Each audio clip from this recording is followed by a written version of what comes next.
일단은 우리가 100% 낼 필요가 없습니다. 주한미군 주둔 비용에 대해서. 왜냐하면 우리만 혜택을 보는 게 아니라 미국도 혜택을 보거든요. 그렇지 않습니까? 예. 그러니까 같이 나눠내야 되는 건데 이거 100%낼 것도 없는데 지금까지 우리가 낸 돈을 보면 미군이 우리한테 주둔하면서 쓰는 돈보다 우리가 더 냈어요.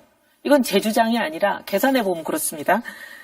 몇 배를 더 내고 있습니다. 여태까지 보면 자기들이 최근 몇 년 전까지만 해도 뭐라 그랬냐면 우리가 주한미군 운영하는데 한 15억 불 정도 든다 해마다 그렇게 얘기했는데 지금 50억 불 얘기하잖아요. 예. 자기들이 든다고 얘기한 돈보다 지금 3배 넘게 더 내라는 겁니다. 그러니까 드는 돈보다 더 내라 그러니까 이게 부당하고 그다음에 이제 우리가 사실 동맹이라는 것은 돈 한 푼 몇 푼 갖고 따지는 게 아니고 가치를 존중하는 거지만 자기들이 따지자 그러니까 우리도 따져보면 우리 이석현 부의장님 얘기하신 대로 그럼 뭘 더 내나 그러냐. 그럼 지금까지 5개 항목 말고 지금 갑자기 더해지는 게 있잖아요. 그걸 보면은 괌, 하와이, 심지어 오키나와 같은 일본 내에 있는 미군 기지에서 유사시에 한반도로 출격하기 위해서 준비하고 있는 핵잠수함, 항공모함, 전투기 등등을 관리하는 비용까지 내라는 겁니다. 예. 이걸 왜 우리가 내겠습니까? 그러니까 부당하다는 거죠. 굉장히 1년에 6배를 올리는 것 자체는 무리하고 부당하고 항목들을 따져봐도 이거는 부당합니다. 그래서 낼 필요가 없다라는 생각이 들고요. 그다음에 지금 보면 여태까지 우리한테서 받아간 돈을 다 쓰지도 못해가지고 남겼죠. 불용해서 가지고 있는 게 최소 1조 3천억입니다. 그런데 더 내라는 게 말이 안 되는 거 아닙니까? 자, 예. 올 2월에 우리가 1조 조금 더 냈잖아요. 네. 근데 갑자기 연말에 지금 6조 가까이 내라. 이거 네. 거의 6배나 더 내라는 건데 이건 정말 말이 안 되는 겁니다. 있을 수가 없는 일이죠. 근데 문제는 그 내용을 뜯어보면 이게 그럼 정당한 요구도 아니에요. 부당한 요구니까 더 문제입니다. 부당한 요구는 왜 이제 부당한 요구라고 하면 우리가 소파가 있잖아요. 소파에서는 땅하고 토지하고 시설하고만 우리가 이제 제공해 주기로 했는데 네. 1991년부터 이제 그거 외에 우리가 조금 더 주기로 한 게 인건비, 그다음에 이제 군대 시설에 대한 개선비, 그다음에 군사 지원비 이렇게 더 내기로 했으니까 이것만 더 내면 됩니다. 근데 이제 갑자기 이제 와가지고 뭘 또 더 내라 그러냐면 괌이나 하와이나 오키나와나 일본 내 미군 기지 등등에서 이루어지는 여러 가지 미군의 활동들에 대한 비용까지 우리가 지금 내야 되는 게 포함이 돼 있다고 지금 알려지고 있거든요.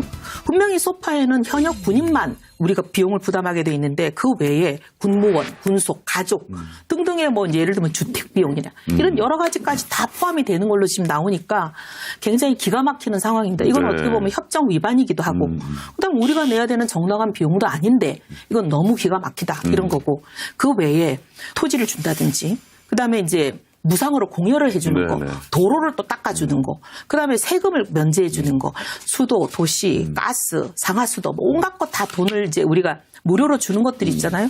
그런 거 다 하면 2015년 기준으로는 어떤 해는 우리가 5조 4천억씩 준 것도 있어요. 그런 것도 있고 그 외에 무기를 우리가 거의 한 3조 7천억, 8천억 이렇게 작년에도 구입을 해줬습니다. 근데 이제 어떤 해는 막 한 10조쯤 구입해 줄 때도 있어요. 그러니까 상당히 우리가 동맹이 우리한테 해주는 거에 비해서 상당히 많은 부담을 하고 있는데 너무 과하게 요구한다.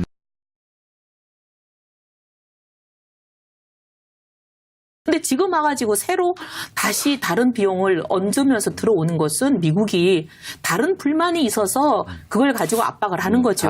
왜 미국이 이렇게 야단을 하느냐, 지소미아에 대해서. 그거는 미국은 지금 보면은 그동안 미국 중심의 세계 질서를 유지하고 있는데 이것을 이제 자기 중심의 질서로 가져가겠다는 중국이 패권 다툼을 걸어오는 거 아닙니까? 근데 그런 중국을 견제하는 인도 태평양의 핵심 축이 뭐냐면 한미일 삼각 협력 아닙니까? 한미일 삼각 협력이 사실 지소미아가 굉장히 중요한 역할을 하고 있기 때문에 이 지소미아를 흔든다는 것 자체는 어떻게 보면 한미일 삼각 협력을 흔들어서 미국의 안보에 직접적인 해가 되기 때문에 자기들 국익에 직접적인 위해가 된다고 얘기하고 있잖아요. 예. 그러니까 미국은 입장에서는 이 지소미아가 중요한 거고 저는 일본하고 우리하고의 차이에서 이 한미 동맹의 균열을 점칠 수 있다고 봅니다. 일본에게도 요구를 했는데 일본에게는 80억 불 4배만 더 내라는 거거든요. 근데 우리한테는 50억 불을 얘기하면서 이거는 6배잖아요. 4배를 더 내라는 거와 6배를 더 내라는 건 차이가 있습니다. 차이가 있지만 둘 다 좀 많죠. 많은데 예. 일본은 우리보다 주한미군이 2배가 많은 걸 생각하면 우리한테 너무 부당하고 더 무리하고 우리한테 너무 심한 거예요. 근데 이건 뭘 의미하냐? 미국이 보기에 한미 동맹, 한일 동맹 이게 지금 차이가 있는 겁니다. 근데 우리한테 이렇게 부당하게 더 심하게 구는 이유는 지소미아 등등의 뭔가 이렇게 한미일 공조에서 한국이 미국 편에 소위 해양 세력 편에 서지 않고 대륙 세력 편, 북중러 여기에 뭔가 자꾸 다가가려고 하는 거 아니냐라는 의심과 불신과 여러 가지 때문에 이런 일이 생기는 거기 때문에